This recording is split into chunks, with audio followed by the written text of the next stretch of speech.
Hello, I'm Jess Green from Pink Chili Virtual Assistants, and today I'm here with Julie Cooper of Spring Development. Hi, Julie. Nice to see you, Jess. I'm Ju. Now, Julie, I know you offer training and coaching to I do. predominantly large corporate companies. Sure. But say I was we're not a corporate business, but I've got a small medium with maybe 40, 50 employees. Okay. We don't necessarily have any kind of training team in our business. Is there something you can do to help those types of businesses as well? Don't tell anyone I told you this, Jess, but actually they're my favourite type of clients. Ah, brilliant. Why is that? Because if you're working with a smaller company, for a start they're normally still growing and establishing, so you can help them sort out how they want it to be, and let's come back to that in a minute. But also you can impact across the whole organisation. When I work with larger organisations, you might have a big impact on the sales team or the marketing team or some other team that's making something. But that's the ripples that don't always go across the pond. Yeah. But with a small business, I really enjoy having a hand in shaping how a small business goes. And going back to shaping the small business, small business grow, it's normally someone with a passion. Yeah. Say, I don't know, pick a professional architect or an engineer or something like that, and they grow the business, and it comes to a point with employing people that they have to start putting in some structure and sorting out and appointing people managers and all those kinds of things. And that is the ideal time to start thinking about how are they going to grow their people. Yeah. A couple of things I'd like to mention.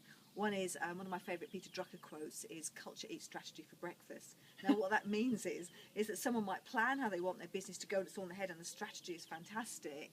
But actually, culture is the way we do things around here. It's like the personality of the organisation, and that has to be established. Because if you establish a culture of people skiving off early or laughing a joke or whatever it is, it might not fit with a strategy. So you've got to help set that culture. So you've got to think about how do you want it to be. Yeah. And those sorts of things I'm more than happy to sort of thrash out with the company. What is it we're building here so that we can develop something that works towards it? Yeah. The other thing I'd say about small and medium-sized companies is they all know they want to grow their people and they know they want to develop their people, but they're engineers and architects.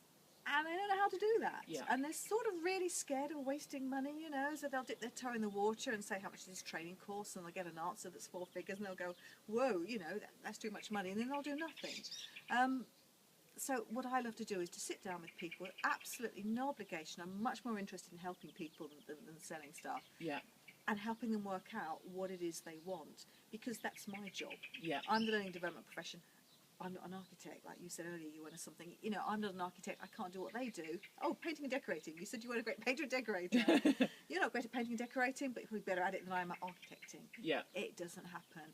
It's my job. If they tell me what their problems are, what their needs are, it's my job to say, hey, had you thought about? And it doesn't have to be that big expensive training course they can't afford. It might be just generating some ideas with a few people. It might be coaching. It might even be say, here's a book, or look at this video, whatever it is. There's loads and loads of different ways of growing your people. Yeah. And what I love to do is to help people identify in this organisation, with this culture we're building, what is going to work for us, and then help them devise the solution that they need. That's great. So these small and medium businesses don't need to be scared about approaching somebody like yourself.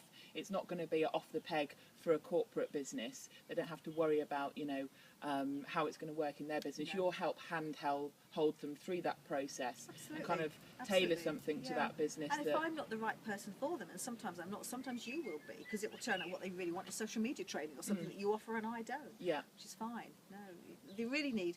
And again, small businesses are terrified, well, most people, of the word consultant, because it sounds big, expensive. Yeah. But actually, they need to consult with someone who knows stuff that they don't. Yeah. And that's what it's about, and actually identify the ways forward. And I know it's my guidance background that I love to help people sort of identify the options and the obstacles and the barriers and choose the best way forward. Yeah. But Brilliant. that's the way to go. Fantastic. That's the way to go. Great. Thanks for that, Julie. No problem.